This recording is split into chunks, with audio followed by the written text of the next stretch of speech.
This episode is brought to you by Wagon Maker and Oberly.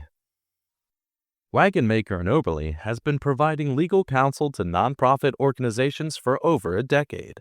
Their practice is founded upon commitments to deliver high-quality work product and a transparent billing process, to treat clients with integrity while faithfully advocating for their best interests, and to strengthen the nonprofit sector by fully engaging with the communities they serve.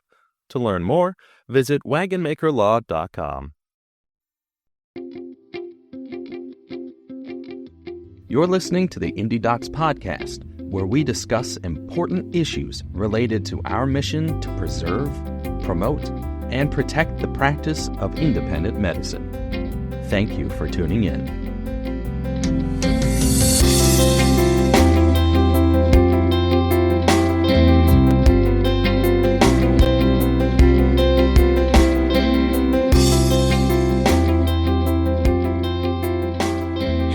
Welcome to the IndeDocs podcast. Thank you for joining us for this discussion about all things marketing when it comes to independent practice. And before we dive in, just a quick disclaimer that we're sharing our personal opinions based on our own experiences and that nothing should be taken as professional, legal, financial, or medical advice. This is Jenna Leith. I am the producer of the podcast, and I am thrilled to be having this conversation with Rebekah Lockhart. She's the owner and founder of Uplift Marketing. They do the marketing for IndeDocs as well as several independent practices throughout the state. So Rebekah, welcome. Thank you. I'm so glad to be here. So first off, I want to hear a little bit about you, your background, Uplift, just kind of give us a little bit of all of that.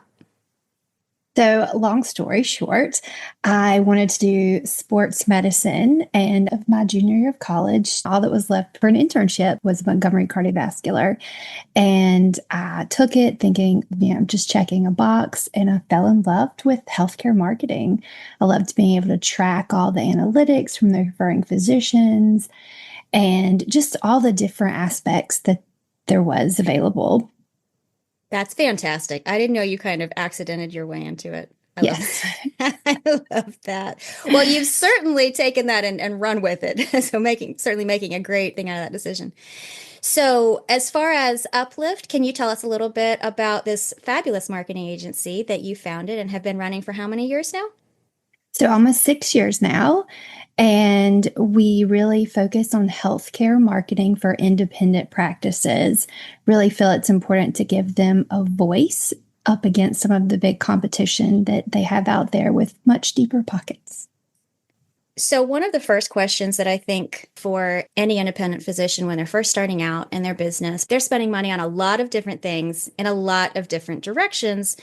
And there may be a temptation to say, well, I can't really handle waste disposal by myself, but I could probably do some social ads, or I could do some emails or something like that. How important would you say it is for a new practice to enlist the help of a professional firm like yours versus doing it, just going at it alone by themselves? So I would say it's very important. Budget is a huge thing for people. So if you're one physician starting a practice, you can definitely get some of the people in your office to do it in-house until you can get a little bit more growth into your practice where you can't afford it. But to really move the needle as an independent practice, you are going to need to enlist a healthcare marketing agency that understands your needs and what it takes to move that needle. Because really, if you just go to every single agency out there, it's a cookie cutter, copy and paste type situation that might get you a little bit, but they don't understand the ins and outs of what it takes in healthcare. So if you're going to only spend money on one thing, I really think the most important thing would be field marketing. So field marketing is hiring a professional or a marketing person that can go out and talk to the referring physicians on your behalf. And this is going to be something that they do monthly, several touch points a month to have your name always at the top of mind for any other person that's sending referrals. It's so many things that it helps with. Now, for a primary care physician, that's not going to be what moves the needle the most. So when I say it's so important to go to a healthcare marketing agency is because they understand, again, that it's not copy and paste. Every different practice is going to have a different marketing tactic, every different specialty, every single one takes something different to move that needle and to reach those patients. So it sounds like you're saying not just any marketing agency will do, it really needs to be specific, that they cater to the medical field as far as understanding not only the strategies, but also, I would assume, things like HIPAA regulations and stuff like that. Can you talk through that a little bit? Like why specifically a healthcare marketing agency versus somebody who's hung out their shingle as just overall marketing? Yeah, I love you brought up the HIPAA regulations because that is something we see often when someone hires or lets somebody in-house do it or hires somebody that doesn't understand it. You get a Google review that's not even from a patient, and you go in there and say, "You're not even a patient of mine." And you're breaking HIPAA laws right there by even acknowledging that they're not a patient. Wow. So you have to be very careful what you say and very careful in all those reviews, good, bad, whatever they are. And so I think that is really important. Also, healthcare is a lot different than a restaurant or influencers. Your messaging needs to be the same across all your platforms. So you can't have something new, completely brand new every single day, every single month. You want to kind of make sure all of those things are working together. So your e-blast, your blog, your social media, you want all of those to kind of resonate with the patients that month. So they're seeing that same thing over and over and over. And you're doing more of an educational piece in a lot of your social media marketing. And it's not always the most fun, flashy things, but that's how you're reaching people. And another big thing, if you're dealing with someone that deals with a lot of independent practices, they understand your budget. And that's a big one. You were talking about when you're opening a practice. If you have a budget that's $500, we can make that work. We can do, we can be so strategic with every one of those dollars that you're reaching those people instead of just throwing spaghetti on the wall and seeing what sticks. Someone that understands that field is going to know how important that money is to you and how important it is that translates to new patients. Absolutely. So, because we are in the age of AI now, somebody may, again, be listening to this and thinking, okay, so I need to make sure that it's specific and complies with HIPAA regulations and all of those things. I'll just type that into ChatGPT and it'll spit out exactly what I need and I'll be covered. Can you speak to that a little bit? What are some of maybe some pluses, but also some of the dangers of potentially going through AI and depending on that for your marketing for a medical practice? So first of all, there is some really good things for AI. So if you are on a tight budget and you need somebody in your office to help you do some of these things, great. Social media posts, you can throw some of those out in AI. They're not going to make the graphics for you, but you can get bits and pieces. You just have to be really careful because a lot of times you're dealing with ever changing information. So if you're talking about a joint replacement, it might talk about procedure that no one does anymore. So you have to be really careful what it's doing. And same with if you put in respond to this Google review in a HIPAA compliant way, it's really not going to do that because it doesn't fully understand like a human does. So you just have to be very careful about how you use it. Now, I will say for a blog post, put in your keywords, tell it what you want it to say. And it's not the end of the world. It's not what I would ideally suggest to do. But if you're on a budget and you want to use that, I think that's fine.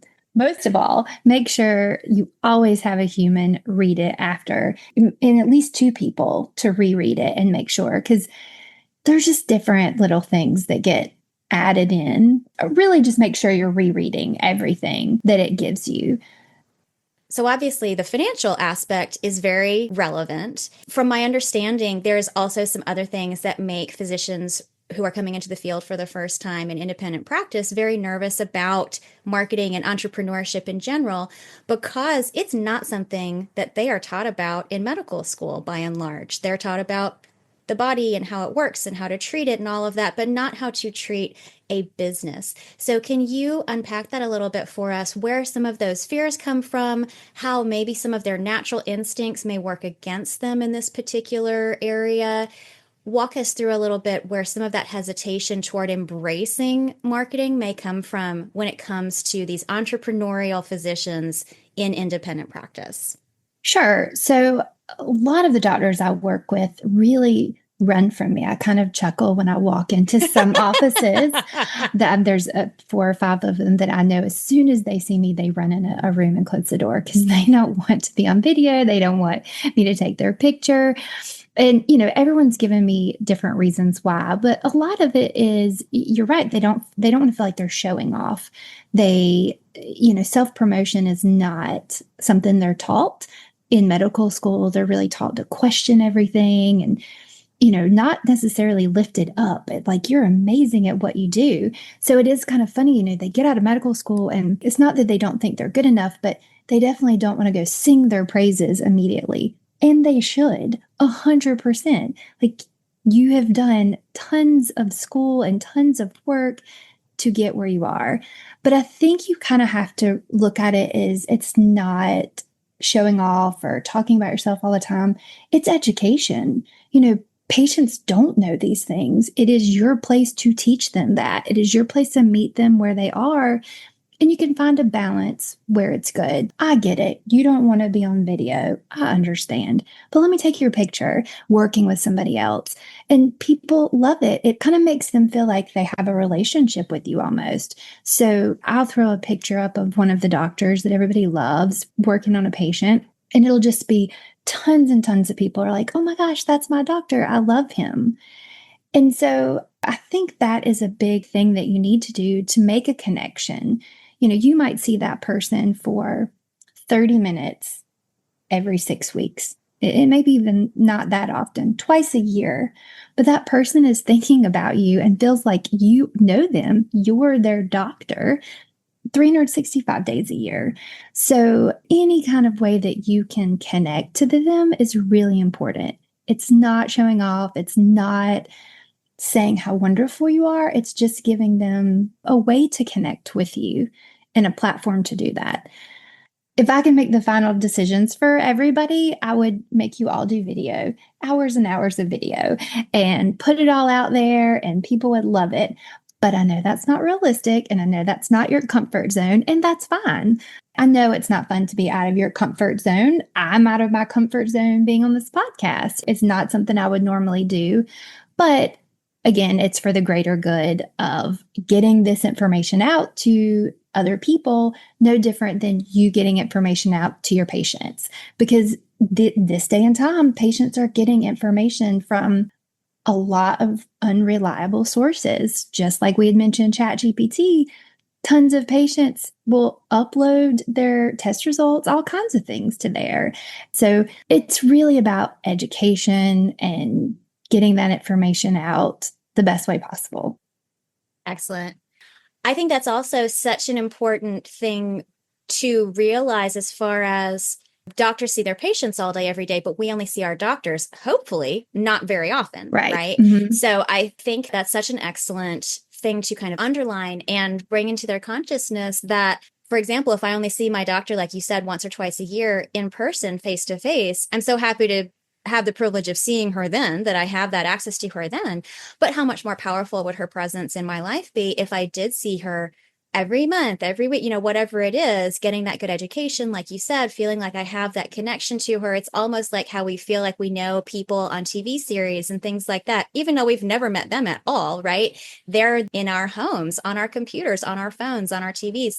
And so having that presence, I think, can really help to solidify, even if it's just that mental perception, solidify that relationship with your care provider, which is essential when you then have those conversations where you need to have that established trust and ease of conversation. I think that probably would smooth the road a lot for a lot of people. Yes, and it definitely does. It also, even just them seeing your picture and like a comment, that builds trust and keeps you on the top of their mind. So when someone says, hey, I just found out I have diabetes, who do I go to? You quickly, you're on their mind. They're going to quickly tell their friend where to go. And that referral is almost a 90% conversion rate. Wow, that's huge.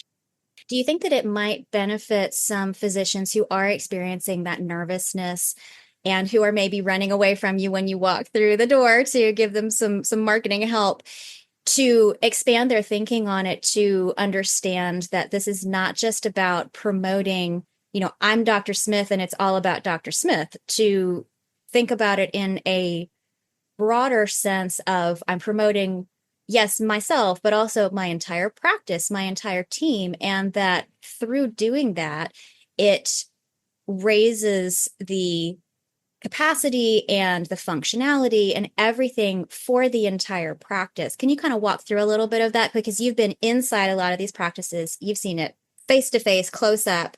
How does good marketing affect the practice overall and benefit the practice overall and everybody who works there and experiences things there, including the patients?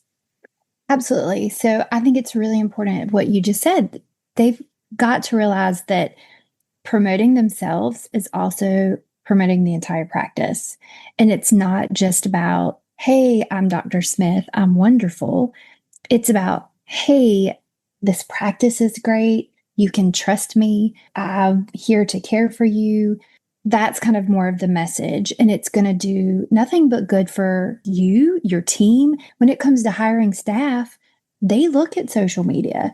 If they never see pictures of the providers and the doctors, they're kind of unsure what they're going into. However, if you're hiring staff and they go and look and you're smiling and happy and giving educational pieces and interacting with the staff and your patients, that too is going to translate into employees wanting to work for you, which all of those things equal a better practice. All right, so let's kind of dive deeper into I'm a physician, I'm just starting out, or I'm a seasoned physician and I have not really been investing in marketing. I've not hired a professional firm, or I haven't hired one that's really been rocking it out. What would you say are the most important things that somebody either just starting out or starting, let's call it a revamp, that they need to be looking for in a marketing agency that specializes in independent practice? Okay. So, first and foremost, again, what you just said, it needs to be one that specializes or has a lot of knowledge in independent practice, because that's just a whole different ballgame. Think the most important thing I would look for is that they are able to do field marketing, which we've kind of touched on already about what field visits are, where they go out in the field and talk to your referring physicians. They're going to bring flyers, they're going to bring cookies, they're going to bring promo materials, all kinds of things constantly. However, they're also going to track those referring physicians and see if things go up or down. And as you know, a lot of these doctors get in referral patterns where they're going to give one group this, one group that, one group that. So what this field person is going to do the most of is get you out of that referral pattern. So it's a straight referral. So instead of just saying, this woman needs to go to OBGYN, they're going to say, this person needs to go to Dr. Smith. And then that is going to increase your referral volume. Also, they're going to track if something goes downhill. So if 1 month you had 8 referrals, or 6 months in a row you had 8 referrals from somebody, and then 1 month you have 2, you're not going to know there's a problem if someone's not tracking that. And it can be an easy fix where the fax machine wasn't working and you didn't get the referrals. I mean, there's all kinds of little hiccups that happen, and it can easily be worked out. Had you not had somebody that's tracking that and keeping up with that data, you just wouldn't know it and they would drop off. So when I say that is the most important thing, it really is. And that's what I fell in love with. So all those years ago at Montgomery Cardiovascular, that is what I love to do the most. I love to look at the referring physicians, figure out, how we can increase that volume, and then also find new ones, because there's always somebody out there that doesn't know you exist and they need to know so you can get those direct referrals. After field visits, I think the most important thing is your website. That is like your storefront. That's the first thing everybody sees. It needs to be clean, easy to look at, mobile friendly. Those are super important things that I can't stress enough. You don't need to spend $20,000, $10,000 on a website. You need to, you can have a realistic budget. You do need to revisit it every 4 to 5 years, either to completely update it or get a new website. But that's your front desk person in the digital world. Also, a monthly email newsletter. That's just staying top of mind. So many practices nowadays are coming out with different revenue sources. So you might have part of your practice has some concierge style medicine to it, or you might offer Botox or aesthetics or, all kinds of other different options.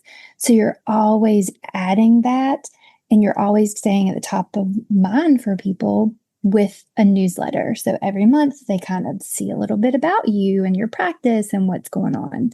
Social media, of course, always a huge one, but any good marketing agency would walk through all of that with you. So all of that sounds fantastic. What would you say is the best way for someone to be able to tell, yes, this marketing agency would do a good job for me and understand my ideal patient and understand where I need to grow? How do you get a sense of that on the front end when you haven't hired them yet? You're just kind of looking around. How can you tell who's going to execute that best and who you're going to get along with best? What tips would you say would be good for that? That's a great question. So I think number one, I would ask them all, whoever you're thinking about, for a full proposal. So, what they could do for you, what it would cost. I would also ask, are you going to charge over hours? Because a lot of these agencies will come in with a really low rate, but then they're going to nickel and dime you all the way. Like, if this video costs extra, these hours are extra, print is extra, field gifts are extra. You don't want to get in that because, you want to be able to say, okay, my marketing budget is X and know what it is every single month. And so any good agency will come give you a full proposal. With that proposal, though, I would also ask for 4 or 5 physicians that they currently work with for referrals. So what I do is I just give telephone numbers and emails to 4 or 5 physicians that I currently work with, or CEOs, whichever you prefer. So I will ask first, do you mind if I give your name and number out to a potential client? And of course, they never mind. And so they'll give, their 2 cents about me and my company, just so you can kind of get a recommendation for my work. And I think that's really important because there's a lot of people out there that say they can do it, and you can look at their track record. They can't do it. So I think it's really important to know who you're getting involved with. And, another thing to add in there is budget. Any good independent medical marketing agency will work with your budget.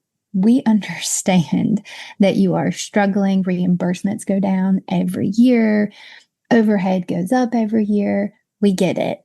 And, I'm not in this to make money. I'm in this because I love what I do. And I love giving a voice to independent physicians because I think it is so important in the community. And, I think anybody else in my same position would feel the same way.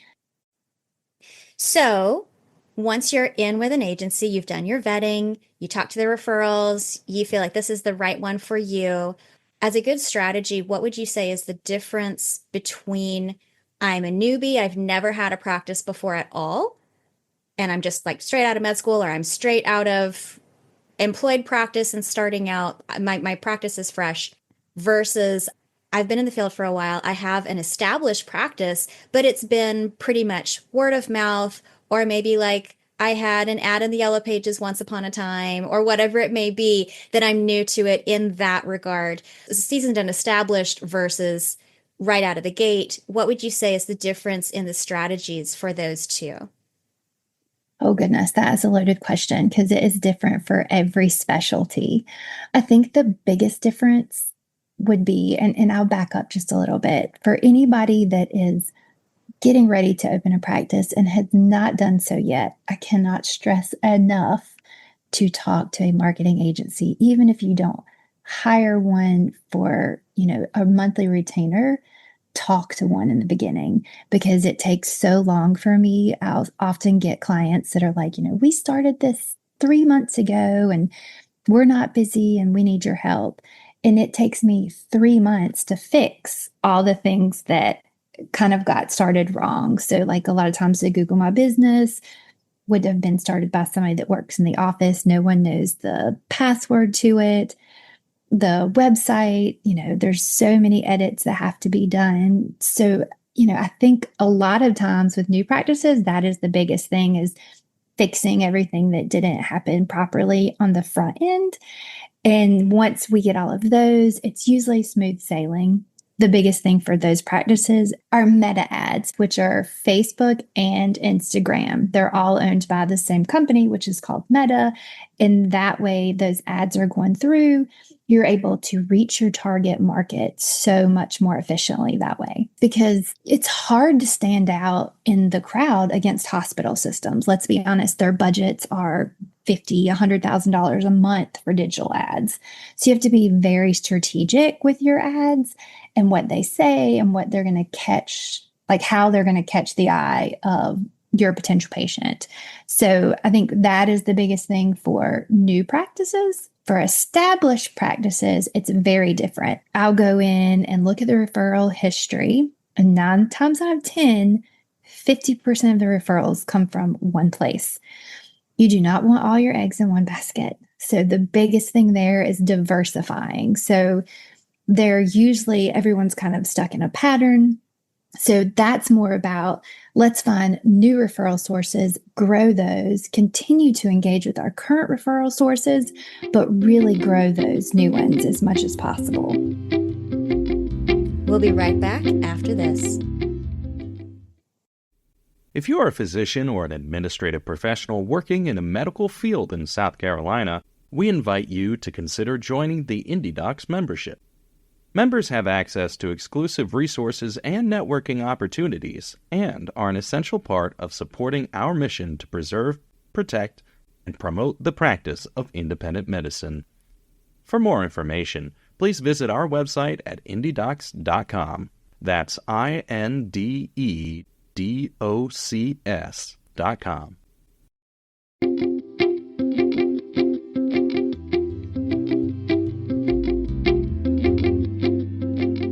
So let's talk about identifying your ideal patient and how a good marketing agency can help identify that and maybe expand on that. Can you walk us through a little bit how your agency, but really any good agency, helps in that regard? Yes, it is actually one of my favorite things to do. And surprisingly, it is something that physicians do not like to do. So my first question usually is, what's going to make you the most money? And they hate that. Like immediately, it's like brick wall. But I often have to explain, like, to get to the end of this story where you're making money and you can do everything you want to, you have to build to that. So the first question I ask is, what is going to give you the best reimbursement?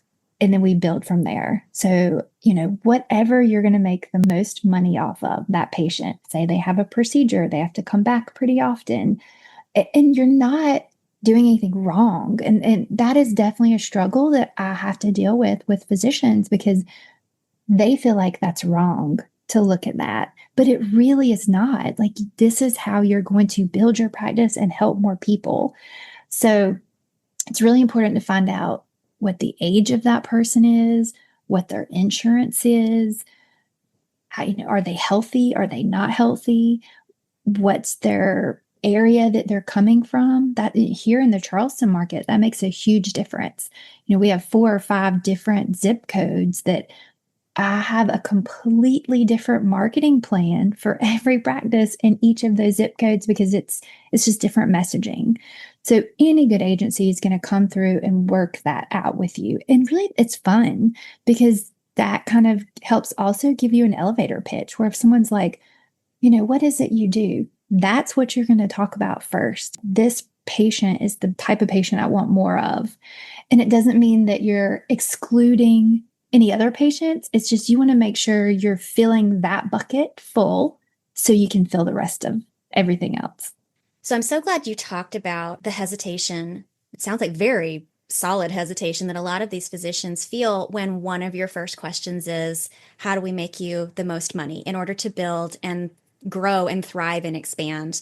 Because so many of them that's not why they came into medicine. They want to be there for their patients. They're there as a servant. I say that in the most literal sense of the term. With that servant mentality, they are there to serve their patients. They did not get into this to just make a whole boatload of money and then run away.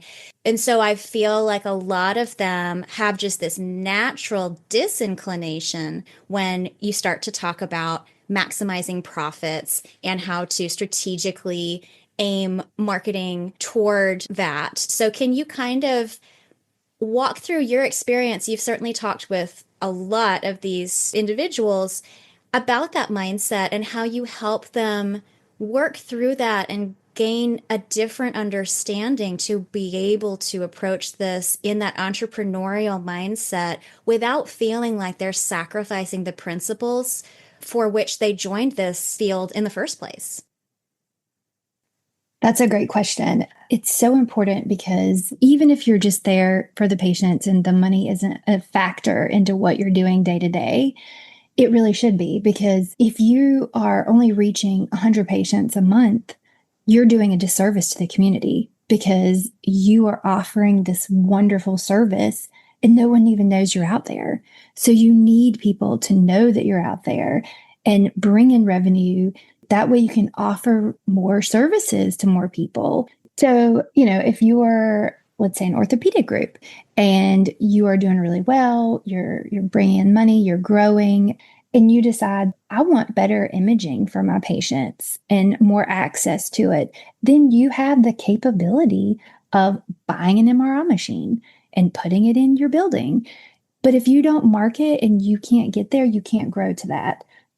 Also, it can help you decide when you get a patient that cannot afford your services, you can do that for them. Right. So another factor in that is, burnout is such a big deal right now. So many physicians are dealing with it. If you're in a position where your practice has grown and you can add another provider, you can take that vacation. You can take some time to yourself and come back a better physician and be able to serve people even better than you were before. And same with your staff. You can give them lunch every day, or you can give them more holidays off. You can give them a pay increase. You have different things in your pocket at that point as your practice grows to make everybody more comfortable and happy. And all of those things matter. When I look at a practice and I come in and start talking to them in the very beginning, one of the first questions I ask is, what is your staff retention? And I can tell you from seeing all the different practices that I deal with, one of the practices that I see run the very best, they have staff that most of their staff has been there at least 10 years or longer. Wow. They've been there forever. People know them. You see reviews. It's like, I love this person. I see her every year at my appointment. And it's not always the doctor. Sometimes it's the tech that took them back. It's the front desk person. It just really translates into a better run practice and a better reputation in the community. So marketing and growing your practice allows you to do the things you love without having to worry about the financial implications for it. I think that's such an excellent point, and that it doesn't close the door. You talking about that ideal patient and maximizing that profit, especially at the beginning, or like I said, if it's a revamp, if you're talking about you've had your practice for a while and this is a new revamp with the marketing, that it's not like you're saying you can only ever attract this one particular patient. You're talking about building a base, building a foundation, and from there you can expand because you grew strong from those initial efforts. Would you say that follows with what you've seen? Yes, absolutely. And that follows with you have to be so strategic with your marketing budget for an independent practice. Because again, as I had mentioned, you're up against hospitals that have just tons of money they can throw out, and they don't need to see the ROI, the return on the investment, for every single thing, every single dollar they spend. But as an independent practice, you need to see the return on that investment for every single dollar you spend. So it's very important to make sure that you're being very strategic in that. So I'll say from my own experience, when I'm looking at finding someone new, one of the first places I will go is to Google to look for their online reviews. how would you say that that relates in the medical field? Is that something that's important? What kind of advice do you give your physicians around that? Kind of talk us through that a little bit. Okay, so unfortunately, it is very important. It is kind of a pain to a lot of physicians because patients can complain about things behind this computer screen that they would never say to your face. And so a lot of physicians get really upset if they see one or two negative reviews. I'd tell everyone the same thing. You cannot make everyone happy. That is a huge issue. People will be in the office, be super happy, go back home, and then write this long, scathing review about how the front desk girl wasn't happy. They waited so long. And then they'll come back and see you in a month and act like they love you. And so it's something that you're just going to have to understand. You're not going to please everybody, and that's okay. However, with that being said, Google reviews are important. You really do need to make them a priority. You can do some easy things in-house, make a QR code that you can just scan. A QR code is a little kind of square with the squiggly lines. Sometimes you see them at restaurants, especially during COVID. You would just scan with your phone and you could pull up the menu. So what it is you would just scan it with your phone. It pulls right up to Google. They can leave a review and they're done. It's super easy. A lot of times you can do it at the checkout desk, or you can have the nurse hand them a card that they can take home. I would suggest the checkout desk. That seems to be the easiest place to get those reviews. And the reason I say the QR code instead of just telling someone to leave a review is because if you let patients do it themselves, they're going to leave a review on the wrong thing. They're going to go to health grades. They're not going to go to the right place. So if it's an easy scannable QR code, it'll open up on their phone, which is probably already logged into Google, and they can immediately leave that review. And that way you can kind of filter out, like, I know this person's super happy. I definitely want them to leave me a Google review. There's companies that we've worked with. Raider 8 is one that I would plug and feel confident about. They do a really good job with healthcare Google reviews. They even have a platform that can respond to them with HIPAA compliant responses. I do not use that because I still like to read them all and look at them, but it is an option. So if you're strapped for time and that's something that you can afford, I definitely think it's important. So when it comes to marketing, what would you say are some of the top mistakes that you see independent practices making? So this one can be funny because a lot of times you will see independent practices that let their front desk person or one of the staff do social media for them, which is fine. If you are on a tight budget, I get it. But when their grammar is wrong, Ooh, words are misspelled, it is hard. I mean, that looks bad. yeah. So I think that is the biggest one, like making sure that if you do have someone doing it, let them review it. A lot of this younger generation, they don't even use punctuation marks and they don't think anything of it. So, if they're throwing that out there on your social media, you really want to make sure that someone's looking over that. Wow. I think that would be the biggest mistake, along with the Google reviews. I have seen physicians get on there and say, I told you your lab work, at the time you were here, and all these things. And I'm like, Oh my. Immediately my heart sinks and I want to call them and say, you cannot do this. Like, this is such a huge no-no. And so I think those are the two biggest mistakes I see. And I get it. Like, if you don't have a budget for marketing, I understand. You want to try to do this on your own. I get it. And you can. There are things you can do. Just make sure that you have, a safety net for all of them. So if you have Mary posting all your social media, make sure it's consistent. Make sure it's not 2 one week, 4 one week, 0 one week, 7 posts the next week. You need to be consistent. 2 posts every week, 3 posts every week, Tuesdays or Thursdays, Monday, Wednesday, Friday, those type of things. Try to post at the same time. Those are some of the more important things. And then, as far as the Google reviews, just make sure somebody that has a really calm demeanor is handling those, and that somebody else is double checking them. So for the Google reviews, to expand on that just a minute, it's not that physicians can't, or someone from their office, whoever, can't reply at all. It's that they have to have an awareness. And again, that this is where those professional marketing agencies come in, of what you can say, how you can reply. Right. Even like you said, because it can be something as simple as saying you're not even a patient that could still break HIPAA laws. So it's not that they can't respond at all. Responding is good, right? But you have to make sure that you understand the rules and that whoever is doing it has a calm demeanor and ideally good grammar. Yes. And you can make easy things. I'm so sorry you had a bad experience. Please call our office manager. We would love to discuss this more with you. Or, unfortunately, this is not a platform where we can discuss, medical issues. Please call our office at this number.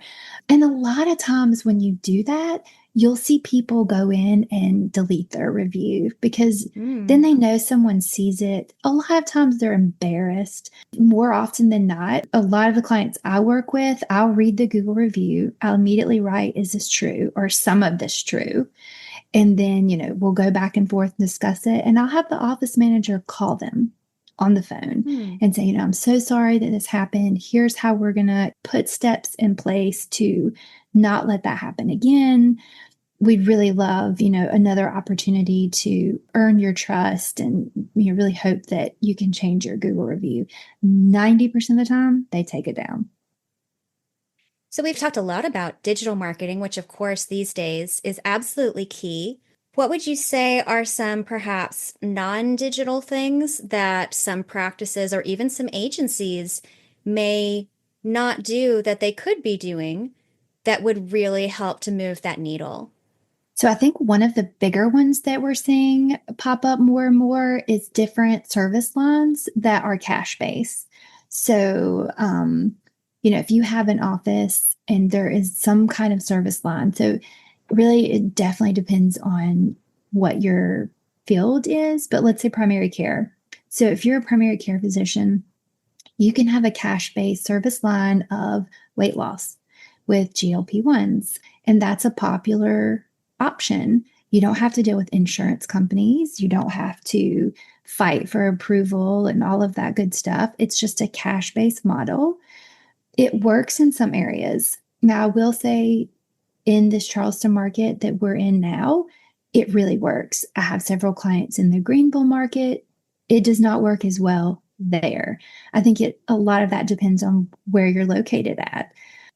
It is good to have an additional revenue service line for your practice because it's thinking outside of the box.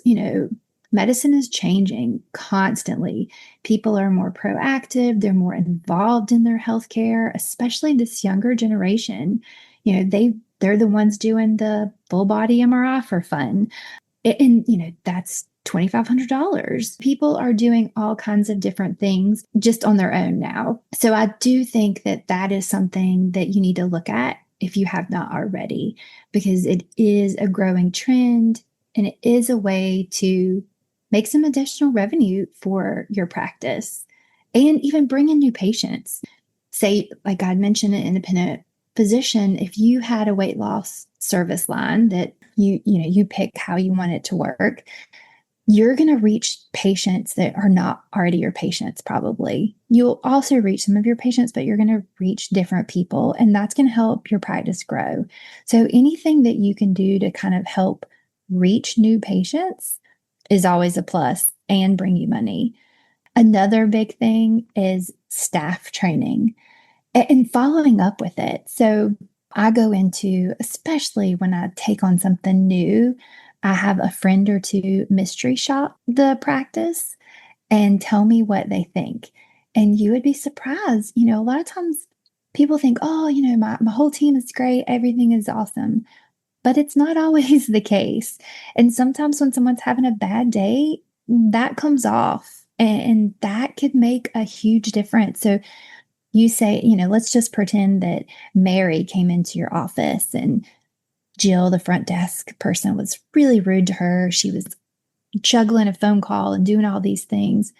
Mary's going to go back to either her friends or the physician that referred her to you and say, I had a terrible experience there. And that is not what you want, because every unhappy person will tell 7 people. Every happy person tells no one hardly. So you really need to make sure that everybody is as happy as possible. So really, even if you don't have an agency, have a mystery shopper at least once every other month, just to come through and give their 2 cents, and then take that back to the team and say, listen, here's where we're at. We feel like you could do something different. I think it's excellent that you just said for a mystery shopper to do it like every other month or so, because if you just have the one mystery shopper the one time, Yeah. that's just a very thin slice, right, of one person's experience. But if you see it repeated, good or not good, right, that gives you a much broader and more consistent and accurate picture of what the average patient's experience is likely going to be. Yeah. So I'll give you an example. We mystery shop for all of our clients, and we mystery shop for one who I love. Like, I think they do a great job. They're amazing. But someone came back and said, I felt like I was in a cattle call. I was like, what? I didn't expect that at all. And sure enough, because I had been there so long and had seen the process and just thought, well, this is just such a good process, I had never thought of it that way. So it really made us look at how everything was, like how the process went from check-in to when you got to your room, and made a lot of changes. But had I not had a mystery shopper doing that, we would have never known that. So I often think back, like, how many people walked out of there feeling like they were in a cattle call, and I had no idea. And the doctors had no idea. And so I think just really training your staff to be positive and, encouraging. No one's really happy to be at the doctor sometimes. A lot of times they're already nervous or they don't feel good. And so anything you can do to try to make that a little bit more pleasant is a plus. Yeah. And that's where I think healthcare marketing is so different. With an agency that does not do healthcare, and, I refer to the cookie cutter thing. It is, we buy some TV, we throw some digital ads, we do this. But for a good healthcare marketing agency, you're an extension of that practice. Like, it's easy for me to get so involved in all of those things because I want them to succeed. And it's not just one thing that makes them succeed, it's all the pieces of the puzzle that really make your practice succeed. You could be the best doctor out there, but you have bad staff, no one's calling patients back. There's all these other things that can happen that really hinders your patient database. And that all kind of falls back again to, you were saying they're just there to do good. Physicians are just there to help people. But it's so important to have all the pieces of that puzzle so they can help people. I think it's so wonderful that that's an integral part of what you do for your clients, is to do that secret shopping. And like you said, it's not just once they get back to see the physician, right? It's that whole process. My primary care physician, she's great, but she, I think, has very little awareness of what happens before you get back to be in her space. Like, for example, their hold music when you call in, or when they put you on hold, when they've called you with results or whatnot, their hold music is like this classical music, but it's so shrill. It's like painful to listen to. And so every time I'm on there and they're like, let me put you on hold, I'm like, no, it's the music. And it's just, I'm like you said, you're already stressed. You're already nervous because nobody's going to the doctor for fun usually. So you're already in that heightened emotional, mental state. And so things like that just make the patient experience worse when it doesn't have to. So any of those little wrinkles that can be ironed out by somebody coming from the outside who's not already in the practice, to take that look and say, hey, this could be much more pleasant or easier or smoother if this were different. Then, I mean, little tweak here, little tweak there. Like you said, that whole package can be elevated because of those tweaks. Yes. So glad you do that. 100%. And, speaking of like that, kind of is how I got the name Uplift. Like, it took me a long time to figure out what I was going to name my company. And really, it's because I want to uplift other businesses. And so that's what we do. We come alongside And, you're out, like, that's not your responsibility. Your responsibility shouldn't have to be, are these people happy walking through, this section and this section, or someone writing the right Google review, or someone posting the right thing. Like, your job is medicine. Your job is not all those other things. So we're here to walk alongside you and lift up your practice so that you can do the things that you're meant to do. Awesome. I love that. I didn't know that that's why you named it Yeah. Uplift. And I think that's so beautiful. I think that's absolutely wonderful. So another really good non-digital option is sponsorships. It's gotten harder over the years because the hospitals have gigantic budgets and they can come in and swoop up an entire local team, and you just can't keep up with that. But if you want to do like really micro targeted sponsorships, there are plenty of those still out there.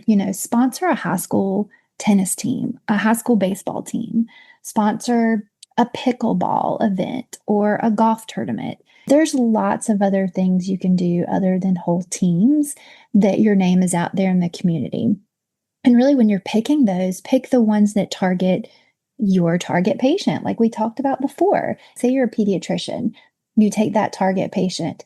It's not really going to be super beneficial for you to sponsor a golf tournament. It's nice and you'll get some eyes out there, but you're way better to sponsor 3 little tiny soccer teams for 4-year-olds or 3-year-olds at the county park and rec than to do the huge golf tournament. So I think it's, really important to know that patient and then kind of figure out what is the best local community event for you. So we've talked about a lot of stuff today, and I'm so appreciative for that. What would you say if people could really just take away one major thing? What would you want that to be? What's the one big lesson or the one big tip that you would want them to take away? Don't be afraid of marketing and know that it has potential. Definitely have fun with it. You're here to do what you love, and this is an outlet to help you educate people about what you love. If you find the right team and the right people, they're going to lift you up so that you can get that message across and that you can reach as many people as possible, and your community will thank you for it. Because, really, that is a big thing right now. There are so few independent practices to choose from. People in the community do need access to independent care. It shouldn't all have to be through a hospital. So you're really fighting the good fight and doing a service to all of those people in the community. With marketing, you're reaching the people who need you, who actually need you and that you can help. And that's what it's all about. I love that. So Rebekah, if somebody's interested in the things that you've talked about today and they want to connect with the team at Uplift Marketing Group, how do they reach out to you guys? Sure. They can reach our team at upliftmarketinggroup.com.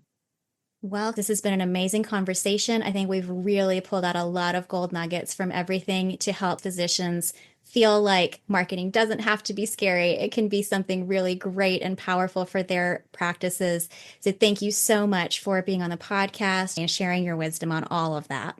Thank you for having me. To everyone listening, thank you for joining us. Please make sure to rate and follow the podcast, as that really helps us to grow this community and spread the word about the issues we've explored today. And please tune in next time for another great discussion about independent medicine in South Carolina. From all of us at IndeDocs, take care and stay well.